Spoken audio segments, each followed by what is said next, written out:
Hi, everyone. Just waiting for everyone to come in. Seems like so long since we've been together. So, for those of you, it's great to see you again. We missed you.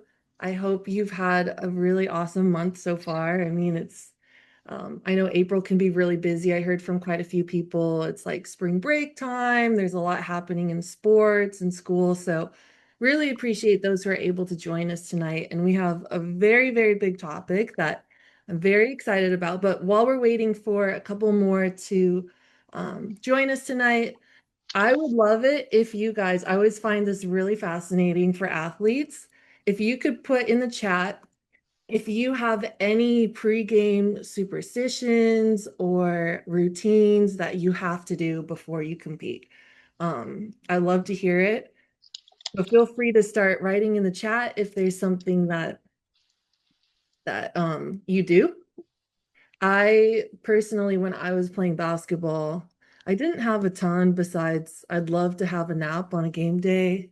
I think I would always do when I put on my shoes, both socks needed to go on. I need to put my right shoe on and tie it first, my left shoe on, tie it first. But other than that, I think I was pretty flexible with my routine. So feel free if you have something, I'd love to hear it. Even if it seems really weird, the weirder the better. Um, but while you guys are putting that in the chat, I'm just going to quickly go over our session plan for today. We have a lot to cover, as you can see on the screen, talking all about advocacy. A lot of you are already advocating for a lot of different causes, whether that's mental health, brain injury, all the different things. So I think we have a lot to cover. Chris, could you go to the next slide? Perfect. So we have kind of a similar format where I'll do a quick overview of our plan. We'll go into the action plan that I want you guys to be prepared for at the end of this um, the High School Leadership Academy. And then we have an introduction to advocacy. We'll bring in an amazing one of us, our participants. Anushka, she is advocating for brain injury awareness. We'll get to hear from her. We'll go into breakout rooms, and then we have an amazing athlete interview, which I do know that we have had 3 female athlete guests, and we've been trying really hard to get our male athletes lined up. It's not lack of interest, it usually comes down to scheduling. So we promise for those who are really wanting male athletes, we will hear from some in the next couple sessions. With that, I don't think anyone's put anything in the chat. Oh, there we go. Thank you, Lily. All right, she's a swimmer. She's worn the same cap. Wow, since she was about 5 years old. And you always have your sister drawn the back with a Sharpie. I need to see a picture of this cap. That's amazing. Wow. Shower, listen to the same playlist. Yeah, music matters. Specific 3 stretches and pray. Love that. These are so good. Socks. Yeah, I think the socks are a big one. Wear the same 3 bracelets, listen to a specific song. Wow, this is cool. I might have to ask next time what our pregame songs are. Reading. I wouldn't expect anything less from you, Quaid. These are great. Okay. Well, keep putting them in the chat. So if I see something super interesting or weird, I might shout it out, but this is really fun. I love hearing it. Um, Actually, before we go into advocacy, I'm going to talk about our action plan. And so, Kim, if you could help me drop that link in the chat, thank you.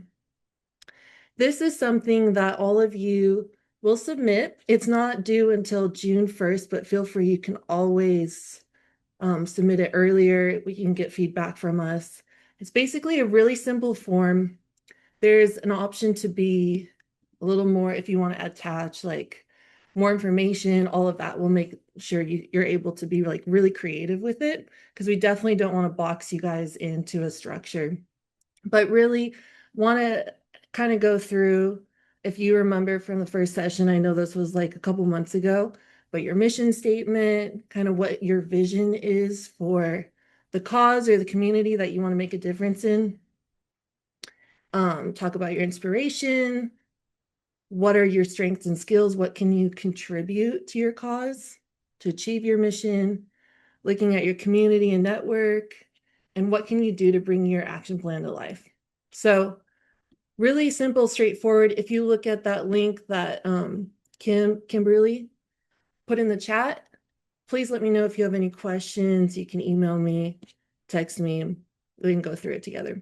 But I've really enjoyed, for those of you who have already reached out to me about your cause and what you want to do, it's been really fun to get to learn that and hear all about it. All right, back to our pregame superstitions. Lucky earrings that are shaped like volleyballs. I love that. Wow, Dylan, you jump in the ocean. That's a pretty cool one. I love it. In specific stretches. All right, super, super awesome.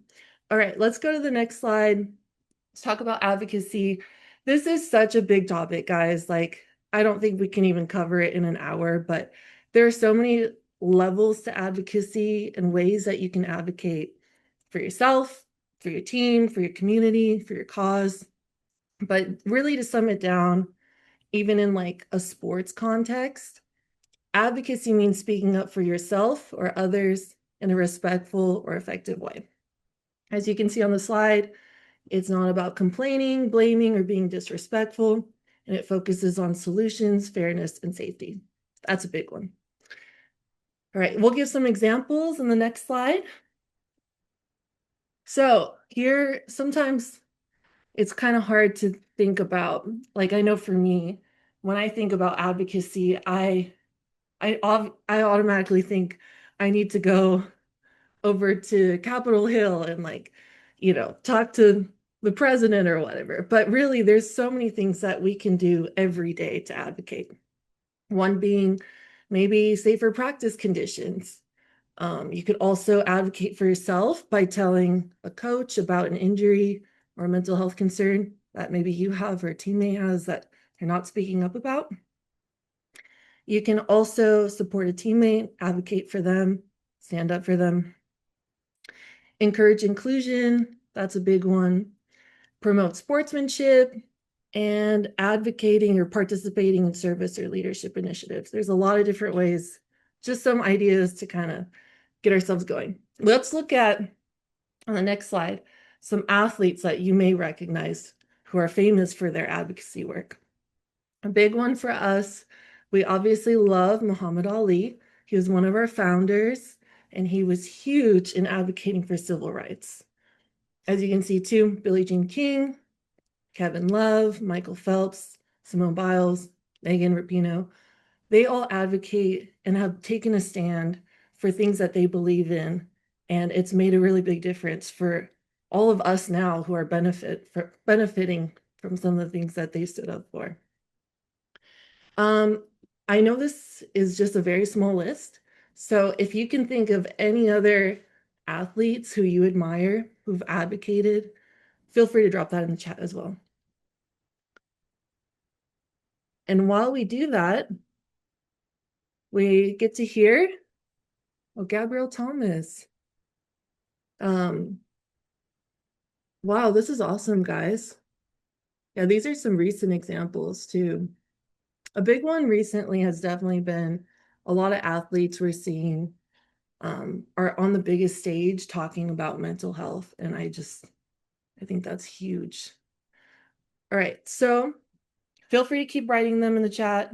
If you want to go off mute and want to talk about it, you can. But if not, let's go to the next slide, please. I'd love to introduce Anushka, who some of you may have already met in breakout rooms. She is incredible. She does a lot of work advocating for brain injury awareness. And we recently did a little spotlight on her through our mental health program called the Wellbeing Program, and talked a lot about brain injury. So if you want, Kim, you could drop that link in the chat if you guys want to take a look at that. But Anushka, welcome. Feel free to share. We'd love to hear from you. All right, hey guys, my name is Anushka and I am a competitive recurve archer, so I do archery. My first outdoor tournament is this week, so I'm very excited. But I'm based in Atlanta, Georgia, and like Joy said, I advocate for brain injuries, specifically concussions, which a lot of athletes in different sports are like they're at risk of getting a concussion, right? Now, you think of archery and you definitely don't think of me getting a concussion. Like, if I got a head injury, I'd probably be like in big trouble. But I do have a history of musculoskeletal injuries. Like, I've had a bunch of tendonitis over the years. And while I go through my story, please feel free to ask me questions, anyone. But with my injury journey, I felt very unsupported, unfortunately, with my original coaches. So through switching to a different coach, having my ATs help me out, I finally am at a place where I feel like I can shoot without being scared of getting another injury. Now, back at school, archery is not very much of a popular school sport, but a lot of my friends who played soccer or volleyball or wrestling, they were getting concussions. And we don't have a law that, like in Georgia, that mandates concussion education for all athletes. So this leaves people that, play gymnastics or play something that, like a sport that you wouldn't traditionally expect yourself to get a concussion in, that leaves them liable to get a concussion without having the education to understand what a concussion actually is. So I started Headstrong, which is my little Instagram like education campaign. I'll send the link out in a couple minutes, but we explain what a concussion is to athletes like, my age, younger. We've presented from ages 6 to 18. And what's really important for you guys to know that is that a concussion isn't just a hit to the head. It is a traumatic brain injury, and it absolutely matters no matter if you hit your head on the ground or you got a whiplash injury to your neck or you hit your head on like a ball or to another player, right? So through that, I've presented to over 180 athletes in different sports, and it's a lot of fun. I get to interact with them. We get to play like these fun little symptom recognition games. And if there's one thing I'm going to tell you about concussions, whether you're wanting to get into advocacy or if you're like at danger of getting a concussion yourself, is symptom recognition matters. If you see something, say something, right? And that matters across a lot of healthcare issues wherever you are. Now, I work with the Brain Injury Association of Georgia, which is a chapter of the Brain Injury Association of America. So if anyone else is interested in brain injury, definitely reach out to me and I can get you connected. But through that, I did end up going to Capitol Hill, like Joy was talking about, and we got to advocate for the Traumatic Brain Injury Act to be refunded. And that makes sure that our community across America living with any type of brain injury. So it can be as small as a concussion or as big as a stroke or a car crash. It makes sure that these people are adequately supported, either through funding or like disability aids or anything else. I was very lucky to be able to talk to my Georgia Senator, John Ossoff, and a couple of our staff members for Raphael Warnock and like Representative McCormick. And I also ended up talking to some of our Wyoming senators. Sorry. So if anyone's from Wyoming. So the moral of the story is that advocacy starts at a very, very small point. I saw something that I thought should have been changed in our community, like the lack of education, and it kind of ended up snowballing into something a lot bigger. I talk to a lot of people now about brain injury. I make sure that people in my community are safe and advocated for, and I've even had the opportunity to do it at a national level. So whether you're interested in brain injury, or mental health or women's rights or equity or anything above, it really matters that you start at the beginning and find a problem and make yourself kind of invaluable to that space. Like, keep finding problems and keep speaking out about it because eventually somebody will listen. Yeah, thank you.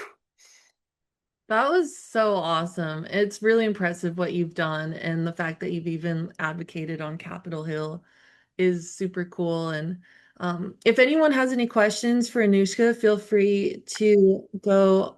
Oh, we do have a question. Okay. Wait, let me read that. What is the best way to handle a concussion protocol when dealing with school? Yeah. So, depending on what state you live in, we have very different concussion laws, right? And that's unfortunately, it's up to the states. But we have a Return to Play Act, which all 50 states have, which advocates that every single athlete that shows signs of a concussion, they need to be taken out immediately, and then they need to have access to a doctor where they have like a step back to school and nothing is going to like cognitively overload them. Now, when you're talking about school, we have return to learn. And the best way to advocate for yourself if you don't have a return to learn protocol is get your athletic trainers, get your doctor, get your parents to really, really tell your teachers or anyone in like positions of power at your school that, hey, I don't feel okay because a concussion is a traumatic brain injury. Like my brain is injured and I need time for it to heal in order for me to play as I used to and for me to do as well on tests as I used to. So a lot of people will eventually have like learning testing accommodations, sorry. So they'll have like a kind of period of time where they don't have homework or they don't have tests or they have testing accommodations like more time in order for their brain to perform the same it has before they got injured. Does that answer your question? Okay, radio silence. Yes. I think that's a yes. We do have another question coming in. Okay. What education is mandatory and provided by schools for mental health intervention? So I cannot speak to what education would be mandatory. I could tell you about Georgia, right? But by what is mandatory, you are required to have access to a healthcare professional that will tell you about your injury if and when you do get injured. And in recent years, we've had a lot of new research come out about how much your mental health gets affected with a concussion. So there's 5 different types of concussion, and like mental health is definitely a domain of them, right? But that only came out in the past 3 years. Nothing is mandatory so far, like federally across the country, that like, hey, it's mandatory that they get this mental health break, but it's becoming more and more common.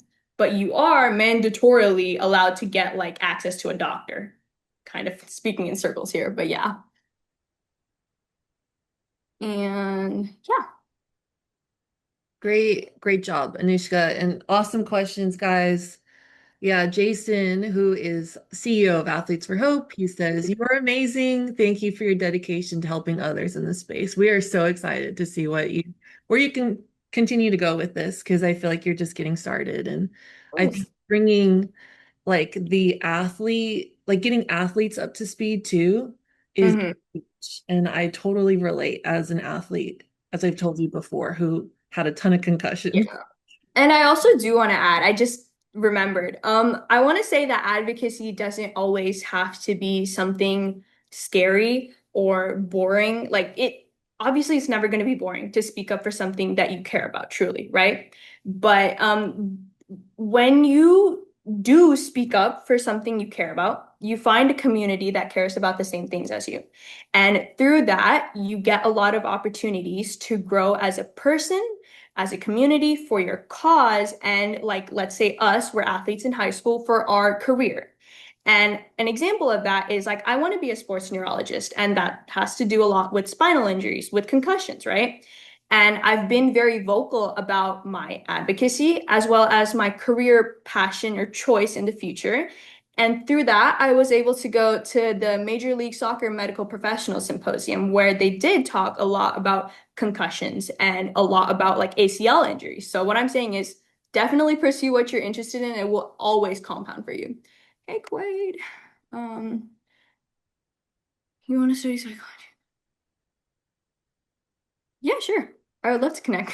We should definitely connect. If anyone wants to reach out to me, would I be allowed to put my Instagram for the Headstrong thing down and like my email?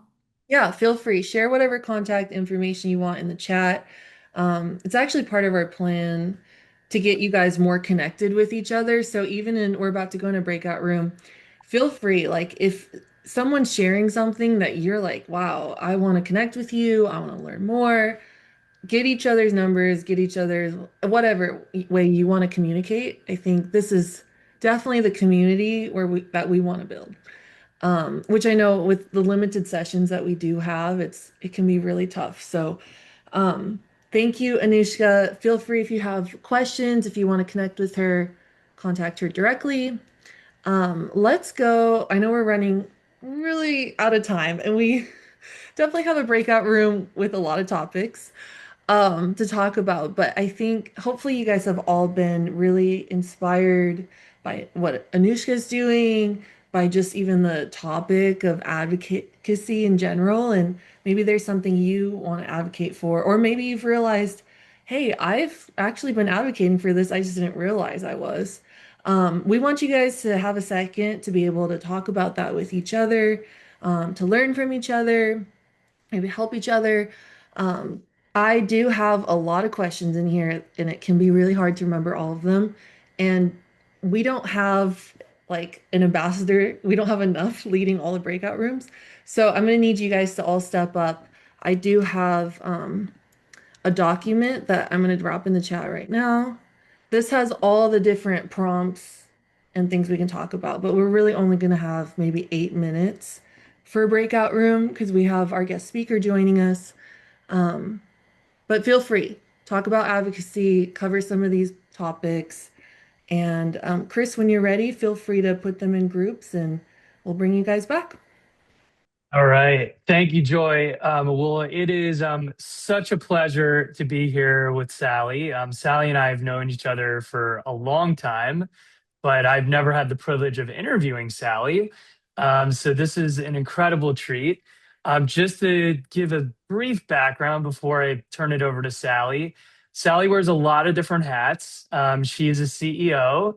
She's a State Department sports diplomat. She's a U.S. Army veteran and also an Olympic wrestler that's been dedicated to advancing opportunities for women in sport. And beyond those incredible achievements and hats that she wears, she's just an all around awesome and super positive person. And, really, it's just been amazing to watch all that Sally has achieved through being the leader of Wrestle Like a Girl. She's played a key role in helping women's wrestling achieve NCAA championship status. Has just dedicated so much of her life to expanding pathways for female athletes at every level in the US and around the world.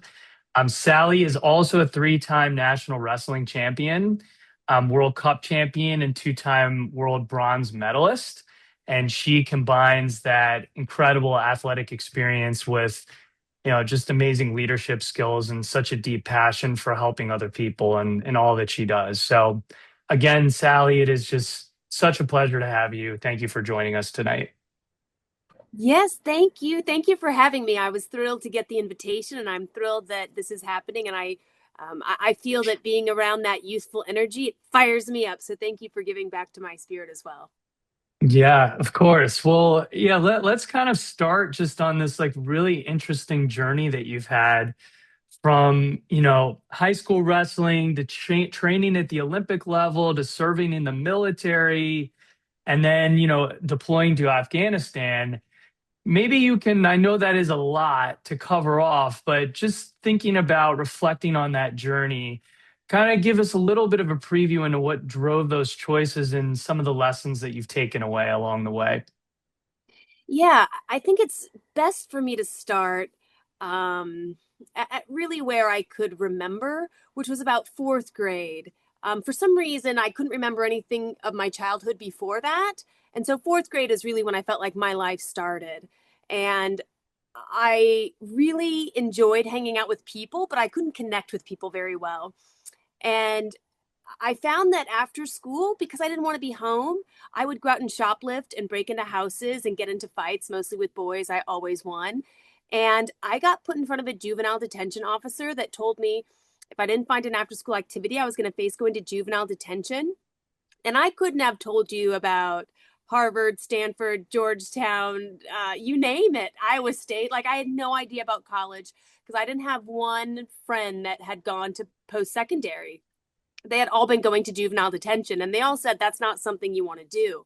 So I went back to I went back to my friends and I was like, well, what do they do after school? Oh, they play sports. So I tried out for all the girl sports, softball, basketball, volleyball, but they were all team sports. And I had no idea how to play well or connect with others. And so I saw that there was a fall offering, which was wrestling. It was a no cut sport.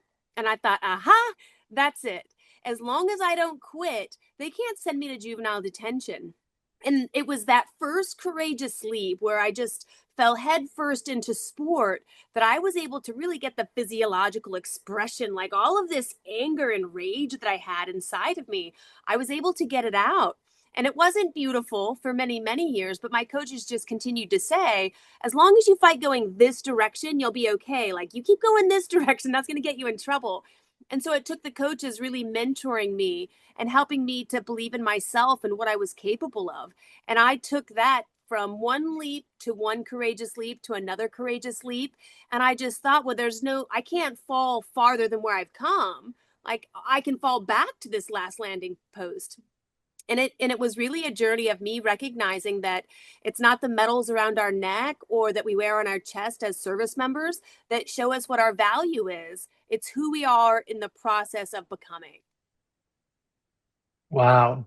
That is super powerful. Well, in that respect, especially in your military service, I'm just kind of curious, kind of what you discovered about yourself when you were going through that process, and if there were kind of other lessons around important values that you took away from that kind of shaped who you are as your career moved along.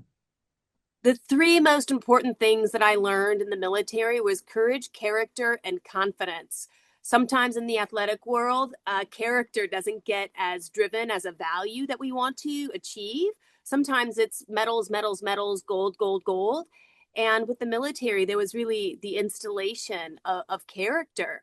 And I started to look in the mirror as a CEO of a company and said, do I actually exude the characters of someone who I consider to be a leader?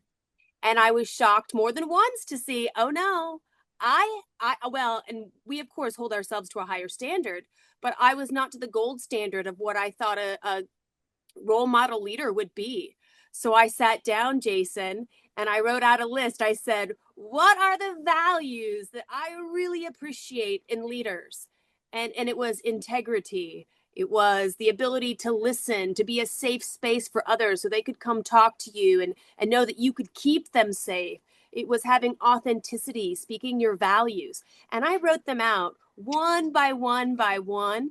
And just like an athlete, just like a wrestler in the wrestling room, I would go and say, integrity is double legging me this week. Like, where inside of me is my integrity faltering? And how do I strengthen that so it's an asset and it's driving me forward? And I would work from one skill down to the next, down to the next, down to the next. And I certainly failed far more than I succeeded, but I was able to have so much pride in the attempts because it was a blind spot for me before. And it was when I started to really walk around knowing that I knew who I was as a leader and I could actually embody courage, character, confidence. I could be the leader that I always wanted to be. I felt that was when I was the most powerful. It wasn't the medals. It wasn't the awards. It wasn't the diplomas on the wall. It was when I knew that I could be a person that could show up every place, every room, and exhibit the same kind of loving kindness. I wanted to hear people, and I really wanted to win. I wanted to succeed. And sometimes we think that in order to win, it has to be this aggressive fight. And I thought that for a very long time. It wasn't until that I could start to see things differently and realize that the true superpower, and I would have laughed at you because I came from combat sports and I came from the combat services. The superpower is love. Like, if you want to actually get people to go your direction and get in alignment with you have to love them. Could you imagine if your head coach berated you all the time and told you all the ways that you were failing and that you missed this and you missed that? Would you want to go back into the sport room? It would be really depressing. Like, here I go, I'm going to get torn down again.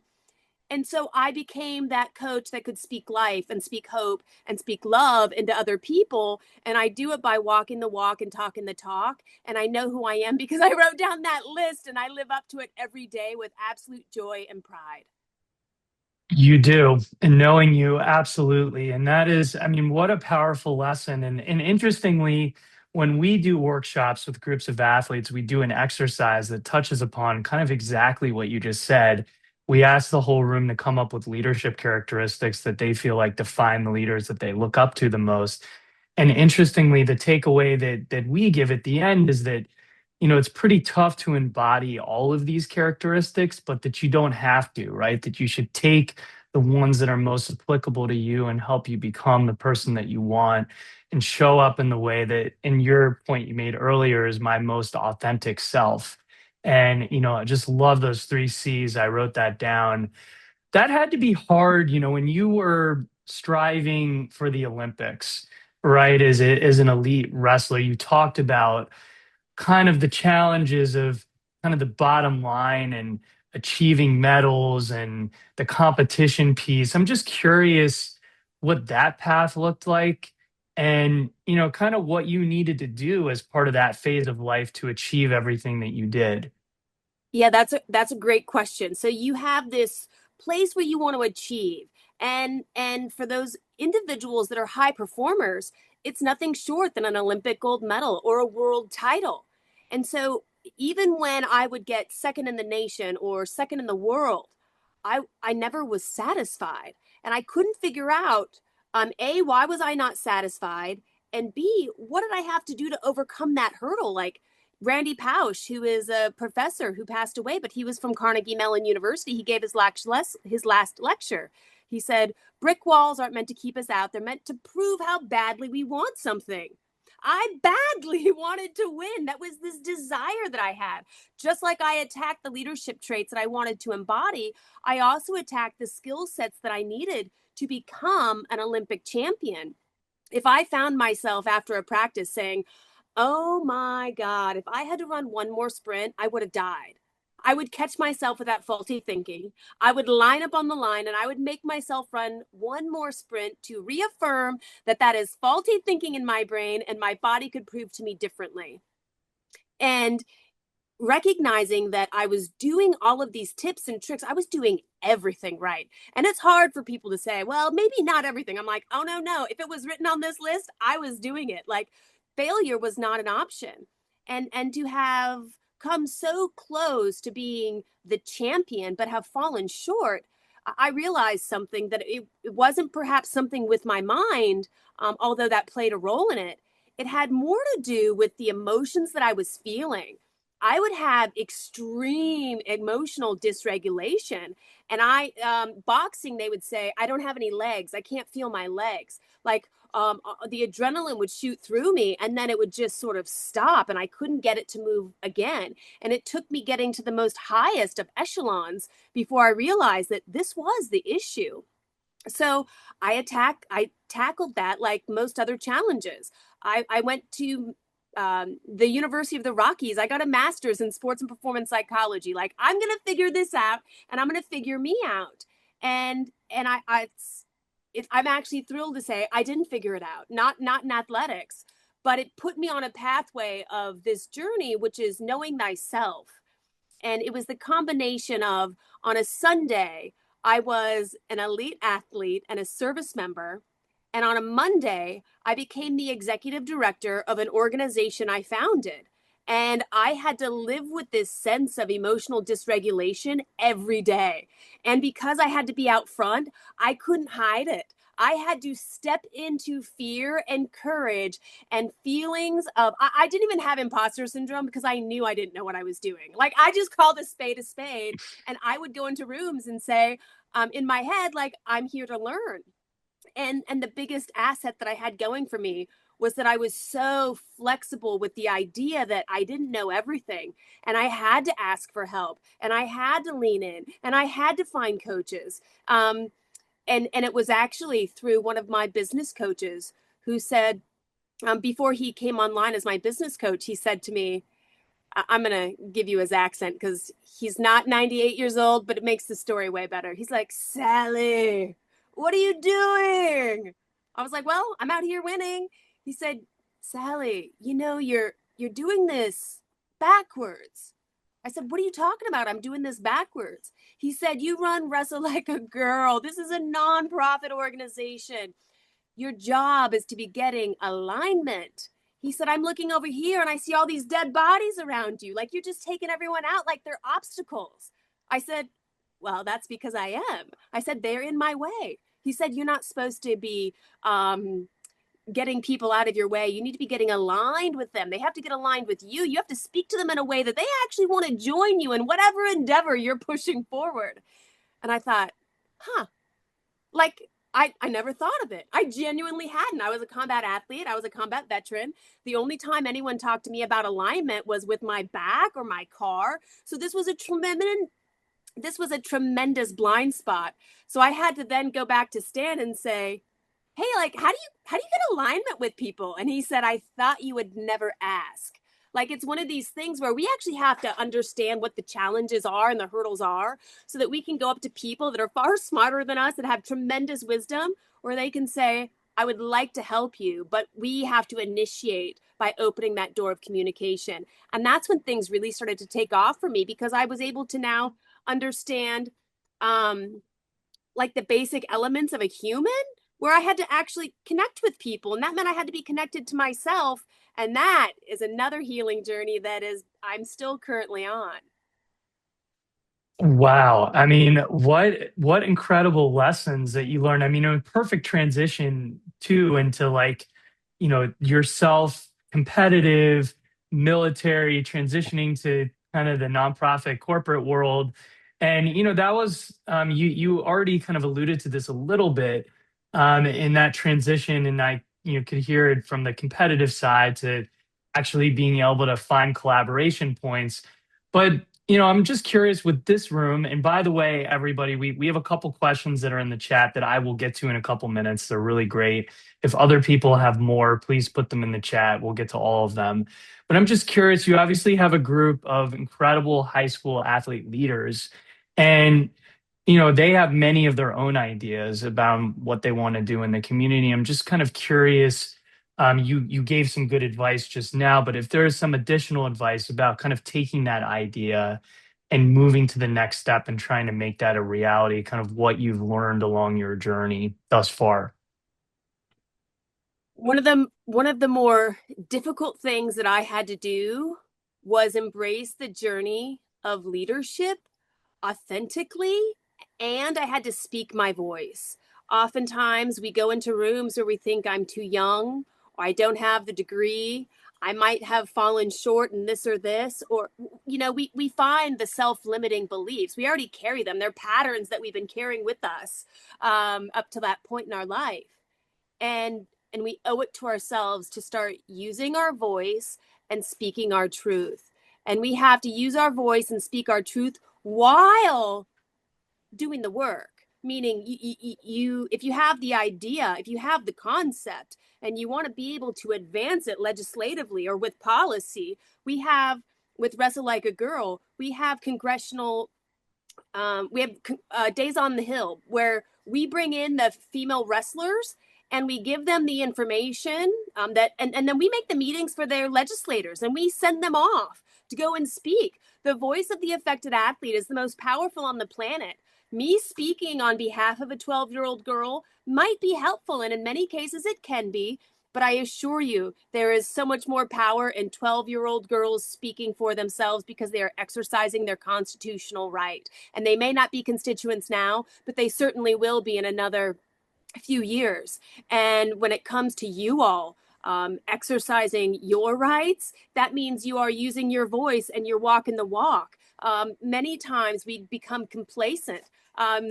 One of my friends who was a high-ranking officer in the military, she said, I used to work in echelons above reality. I was so detached from people because from the working crew, because I didn't see them every day. It was only when someone came to my office and knocked on the door did I actually get to see them. And in many ways, that's the same with advocacy. They don't know that we have a cause that we care so deeply about if we're not talking to the decision makers who implement those causes, whether they're at the school level, the community level, the state level, the federal level. And with that, the opportunity is really, how great do you want to be? How bold do you want to live? How much courage can you carry forward? And like Maya Angelou says, when I go into rooms, I'm not going by myself. I'm bringing Wrestle Like a Girl with me. I'm bringing Athletes for Hope with me. I'm bringing my friends and family with me. And I'm speaking on behalf of all of them because I want to make sure that their life is going to be filled with good challenges and not the unnecessary ones that block them from participation simply because of a rule or a law such as Title IX that's not being fully implemented despite it being passed in 1972.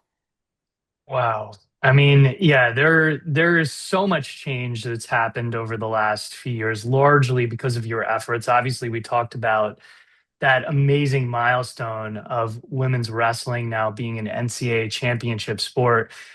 I'm just kind of curious, is because I do want to give some time for questions for everybody in the room. You obviously had an opportunity to travel the world as well and advocate for change in so many other places. So I'm just kind of curious what that experience has been like and what you've taken away from that. Traveling the globe is immersing yourself in cultures where you're going to learn a different language, a different way of being, a different way of interacting, a different way of speaking with people. And we, as the communicators, have the onus. If we want the people across from us to hear what we have to say, we have to speak it in a language that they can understand. And it's oftentimes the general gestures of kindness are so appreciated. And as I was traveling the world, and I continue to carry with me this flame inside of me that feels so passionately that girls and women should be afforded the opportunity to participate in sport and speak their voice to truly unlock and unleash their full human potential. I said, if that is really my value and I'm traveling the world, how do I make that come true? How do I make that a truthful statement? So when I was working on the bid for women's wrestling to become NCAA championship sport, as I was filling out the proposal, it occurred to me, if I truly wanted it to be a global sport in nature, then I would choose the style that the female college wrestlers participated in to be freestyle, which is the Olympic style of wrestling. And if we can make that happen at the NCAA, not only in the United States are we increasing financial, social, and educational mobility, but we open up that pathway to girls from across the globe. If they can get accepted into NCAA programs, if they can afford the economics and they get recruited to wrestle for a team, they can come to the United States and wrestle and still go back every year to compete at the World Championships or every 4 years to compete at the Olympic Games. And it allows us to really drive and advance our mission, which is girls and women should be afforded the opportunity to wrestle anywhere in the world. And it's through the tie-in with sport and education that we find that we're able to live very boldly into our truth and continue to have that ripple effect to what is so meaningful to me, which are the girls and women in the United States and across the globe. Yeah, I mean, I've obviously followed a lot of your trips to countries that, sometimes wouldn't be that well known for their equality, for men and women. So it speaks volumes to just the fact that you have learned that lesson, kind of paid it forward around cooperation and finding those meaningful common points, even when cultures are different. And, I'm just curious as we kind of wrap up here, um, just kind of any final thoughts to share with the group around, where they are in their life, um, ways that they might be able to advocate themselves. That's what they were talking about in the room, but just reflecting back on your high school self and your younger self here, just any kind of final thoughts and guidance there. I want to strongly encourage you all. If you're going to bet on someone, bet on yourself. Do not outsource your power to another individual. Bet on yourself because you're going to be the one that's in the fire and you may win or you may lose, but that's going to be your experience that you have to learn from. And And if you're going to learn from it, if you're going to fail forward. I have failed so many times in my lifetime. But if you look at my resume, it looks absolutely spectacular. That's because I don't list my failures. My failures are the evolution that gets me to those successes. Take a chance, bet on yourself, fail forward and fail often. And when you look back on your failures, look back on them kindly and recognize that is you learning and figuring it out. You're an experiential learner and you have the ability to overcome anything that you put your mind to. And when you work together as a collaborative team, it makes those teams stronger. We need you. We need your voices. We need you out there. We need you to continue to advocate for the very good and necessary things that sport does. And also talking about the mental health component to make sure that we stay good, because if we're not good, we can't be the national champions if we're sick. And I mean that even mentally. I've had a few concussions and the onus was on me to fix them. I could be mad at whoever gave me the concussion. It happened during sport, but the onus was on me to fix my life and be the master and commander of it. And I wish you Godspeed in your efforts. Thank you. Thank you. So we have a couple questions in the chat. We'll try to get things wrapped up in the next 3 or 4 minutes. But speaking of mental health, Lucia asked, in sports, many times sadness or weakness is frowned upon, and many times it comes out as anger. And I imagine it's similar in wrestling. How do you deal with keeping your composure and learning to keep your true character despite your emotions? And I will add to that, I'm sure you have faced a lot of obstacles and getting women's wrestling added as an NCAA sport and faced a lot of people who maybe said things that, don't reflect the beliefs that, we know today. And I'm just curious as well in your corporate environment, how you've been able to keep your composure there too. In terms of keeping composure, I have this saying, and this is what wrestling teaches, but all sports and including the military, which is you have to find the joy in suffering. You have to wake up every day and be so dang passionate about what you're doing that when your feet hit the floor, you think, yes, today is my day to be who I really can be. And when you put that sort of enthusiasm behind it, there is that intrinsic motivation. But there's also going to be down times. And so I look at my calendar year like a periodization plan. Like I know I'm going to have these highs, I know I'm going to have these lows, and I accept it and I embrace it. And when those times happen, I found that if I love myself more and not less, I can get through it sooner. Love that. We have one final question here about your service. Jeremiah said, as someone who served in the military, what is your view on going straight out of high school versus going to college first? I'm strongly thinking about going into the Army, but I was wondering if you had advice on when to deploy post high school. I think that taking advantage of any opportunity that you have post high school to change your location, take advantage of it. There's a few different options that you can consider. Certainly, you can join the military, and there's a lot of positives that go along with that. You can go to college, there's positives along with that. There's the opportunity to be in the trades, and there is value within that. I also know individuals that take a gap year and they're athletes and they needed to take a year in order to figure out am I burnt out or do I love this? And I think that if you can get to a point where you know who you are and you can listen to yourself, I think there's a lot of freedom and choice. And that is the beautiful thing about living in the United States of America. We all have the opportunity to pursue life, liberty, and the pursuit of happiness. And how we choose to pursue that happiness, it's up to us. And there's simply pathways that we can follow should we choose to. Well, Sally, this was awesome. I mean, so enlightening, even though I've known you for a long time. And this is a lot of stuff that I was not even aware of. And I wrote down your 3 C's. We will definitely make sure that we share all this incredible insight with the group as a recap. And I just want to say a huge thank you for joining us tonight. Thank you for having me. And before I go, I just want to show that my shirt says Women for Basic Human Rights. So I really do walk the walk and talk the talk and how I promote. I'm a fairness advocate. And I'm so thrilled at my friend Jason for inviting me to talk with all of you. You truly are the future of America. And I hope that we were able to stay connected in some way, shape, or form, whether it's through social media. But regardless, please know that I will be out here cheering for you, rooting you on, and walking beside you and just whispering sweet words of support. So thank you.